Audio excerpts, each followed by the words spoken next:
विपिन बाबू एक कवि थे जिन्हें दुनिया में सबसे ज्यादा सुंदर रचना महिलाएं ही लगती थीं। इनकी कविताओं में सिर्फ महिलाओं के रूप, सुंदरता और यौवन की ही तारीफ हुआ करती थी। जैसे ही किसी महिला का जिक्र होता तो ये अलग और सुंदर सी कल्पना की दुनिया में चले जाते थे। इन्होंने अपने जीवन में भी एक ऐसी ही सुंदर महिला की कल्पना की थी। विपिन बाबू के मन में था कि उनकी पत्नी फूल सी कोमल, सूरज जैसी चमक और कोयल की सी आवाज और सुबह की लाली की जैसी हो। अब विपिन बाबू के कॉलेज की परीक्षा भी खत्म हो गई थी। विपिन के लिए कई सारे रिश्ते आ रहे थे। एक दिन विपिन के मामा ने उसकी शादी भी तय कर दी। विपिन का मन लड़की देखने का था। उसे देखना था कि जैसी पत्नी की वो कल्पना करता है वैसी है या नहीं। विपिन ने मामा से अपनी होने वाली पत्नी को देखने का निवेदन किया, लेकिन मामा ने उसे कहा कि वो बहुत सुंदर है, उन्होंने उसे खुद देखा है। मामा की बातों पे भरोसा करके विपिन ने शादी के लिए हाँ कर दिया। शादी का दिन भी आ गया। मंडप के पास बैठा विपिन अपनी पत्नी को देखने के लिए उतावला था। होने वाली पत्नी को उसने गहनों से सजा हुआ देखा। चेहरे पर घूंघट, हाथ और पैरों में सुंदर उंगलियां देख उसके मन को थोड़ी राहत मिली। दूसरे दिन विदाई के बाद जैसे ही डोली विपिन के घर पहुंची तो वो सुंदर पत्नी को देखने के लिए दौड़ा। तब उसकी पत्नी पालकी से बाहर घूंघट उठाकर देख रही थी। जैसे ही विपिन की निगाहें उस पर पड़ी, उसे बहुत दुख हुआ। विपिन ने जैसी पत्नी के सपने देखे थे वह बिल्कुल भी वैसी नहीं थी। चौड़ा सा मुंह, चपटी नाक, फूले से गाल विपिन को बिल्कुल पसंद नहीं आए। रंग भले ही उजला था, लेकिन उसके अलावा विपिन के सपनों की दुल्हन से वो एकदम अलग थी। विपिन की सारी खुशियां गुम हो गई। उसे मामा पर काफी गुस्सा आया, जिन्होंने लड़की की तारीफों के पुल बांधे थे। सबसे पहले उसने मामा से लड़ाई की, उसके बाद ससुराल वालों से और फिर अपने घर वालों से। विपिन के मन में हुआ कि इस महिला के साथ किस तरह से पूरा जीवन बिताऊंगा। इसके साथ पूरा जीवन मुझे कांटों भरा लगेगा। मैंने सोचा भी नहीं था ऐसी महिला से शादी हो जाएगी। मेरे क्या ख्वाब हो थे और क्या हो गया। भगवान को मेरे साथ ऐसा ही करना था क्या। फिर उसके मन में हुआ कि शादी मैंने जबरदस्ती तो की नहीं थी। अब इस लड़की को क्या पता था पत्नी को लेकर मेरे मन में कितने सपने हैं, इसमें इसका क्या दोष है। इस सोच के साथ भी विपिन का दिल उसे स्वीकार करने को तैयार नहीं था। वह घंटों श्रृंगार करती थी, अपने बाल संवारती थी, लेकिन विपिन के मन को बिल्कुल भी नहीं भाती थी। विपिन हरदम उससे दूर दूर भागता रहता था और उसकी पत्नी पूरे भाव के साथ उसकी सेवा करना चाहती थी। होते होते विपिन घर में पल भर भी नहीं टिकता था। जब भी विपिन की पत्नी आशा उससे कुछ बात करने की कोशिश करती थी तो वह उसे खरी खोटी सुना देता था। विपिन रोज दोस्तों के साथ बाहर जाता और पत्नी घर में उसका इंतजार करती रहती। काफी दिनों के बाद जब विपिन घर खाना खाने के लिए आया तो आशा ने कहा कि आप मेरी वजह से घर में नहीं रहना चाहते। विपिन ने मुंह मोड़ते हुए जवाब दिया, घर में ही तो रहता हूँ, बस आजकल नौकरी ढूंढने के लिए ज्यादा दौड़ भाग करनी पड़ती है। आशा ने कहा, मैं खूब जानती हूँ कि आप घर में क्यों नहीं टिकते। आप किसी डॉक्टर से बात करके मेरा चेहरा वैसा क्यों नहीं बना देते जैसा आप चाहते हैं। विपिन से चिढ़ते हुए कहा, क्यों तुम बेवजह फिजूल की बातें कर रही हो। तुम्हें यहाँ आने के लिए किसने कहा। उसकी पत्नी ने पूछा, जब आपको किसी चीज से परेशानी है तो उसका इलाज भी करना होगा ना। विपिन बोला, भगवान जिस काम को नहीं कर पाया उसे मैं कैसे कर दूंगा। गुस्से में आशा कहने लगी, इसके बारे में आपको सोचना चाहिए कि भगवान ने जो किया उसके लिए मुझे सजा क्यों मिले। हर तरह की सूरत वाले लोग दुनिया में हैं, लेकिन उनके पति ऐसा व्यवहार उनसे नहीं करते। विपिन ने झल्लाते हुए जवाब दिया कि क्या तुम मुझसे कोई गलत व्यवहार करता हूँ। क्या कभी मैंने तुमसे लड़ाई की है। तुम ही मेरे सामने आकर मुझसे बहस करने लगती हो। यह सब सुनकर आशा वापस चली गई। उसे लगा कि इन्होंने मेरे प्रति अपना दिल पत्थर का बना लिया है। अब ये मेरी एक भी नहीं सुनते। इधर विपिन का ऐसा रवैया देखते देखते आशा बीमार हो गई। वो अपनी जिंदगी से निराश थी। उधर बीमार आशा को देखने विपिन एक बार भी नहीं गया। उसके मन में था कि इसे कुछ हो जाए तो इस बार अपनी पसंद की लड़की से शादी कर लूंगा। अब तो विपिन को और भी छूट मिल गई थी।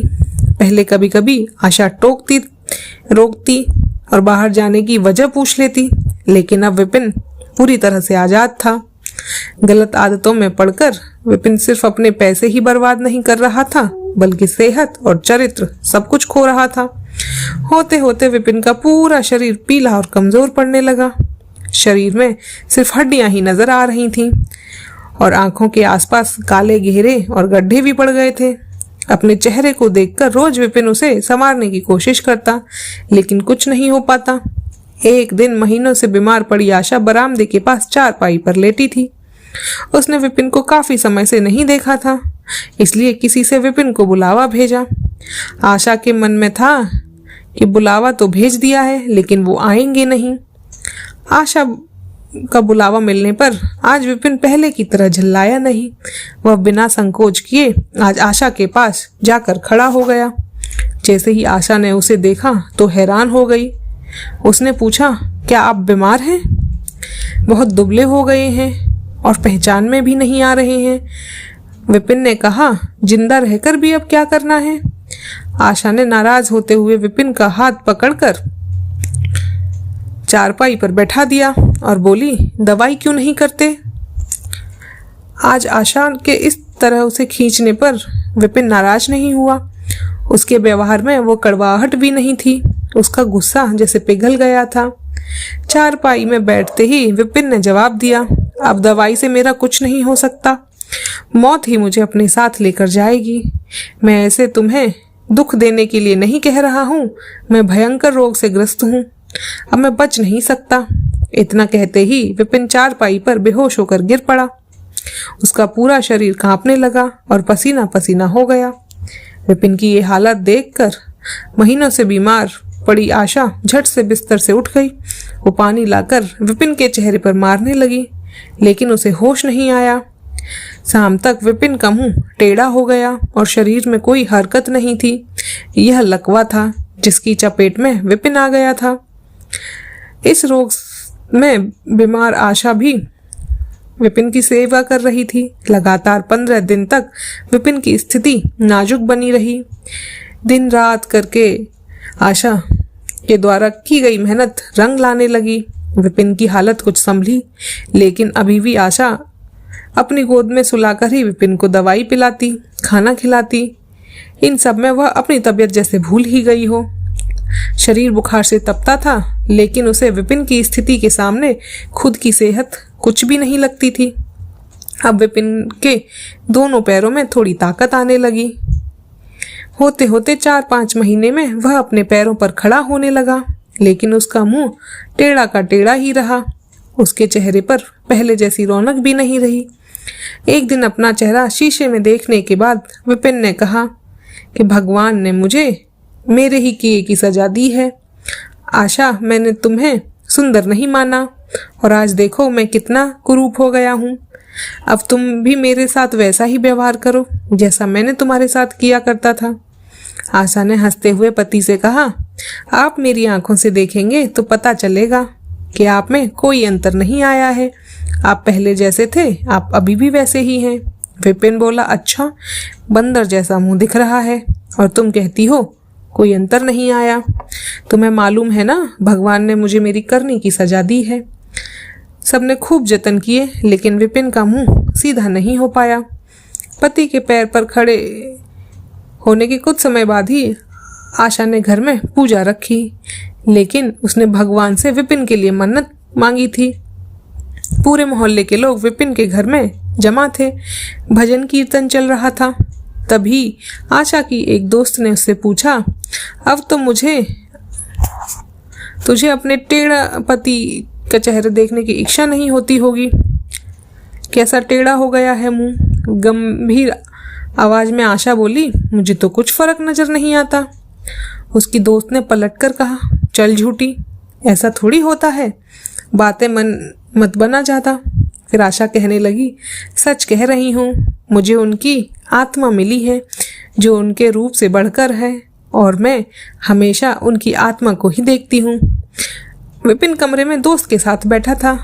तभी उसके एक दोस्त ने बरामदे की तरफ खुलने वाली खिड़की खोल दी। उसने विपिन से पूछा, आज तो यहाँ कई खूबसूरत लड़की हैं, बता तुझे कौन सी अच्छी लग रही है। विपिन ने कहा, खिड़की बंद कर दो, और जहां तक रही पसंद की बात, तो मुझे वही पसंद है जिसके हाथ में फूल की थाली है। दोस्त ने पूछा, तेरे चेहरे के साथ पसंद भी खराब हो गई है क्या? मुझे तो वो दूसरों से कम खूबसूरत लगती है। विपिन बोला, मैं उसकी आत्मा को देख रहा हूँ, वह हर किसी से की सूरत से ज्यादा सुंदर है। तब उसने पूछा, अच्छा यही तुम्हारी पत्नी है क्या? विपिन ने कहा, हाँ बिल्कुल, यही वो देवी तुल्य महिला है। ये थी कहानी आज की। इस कहानी से हमें कुछ सीख भी मिलती है।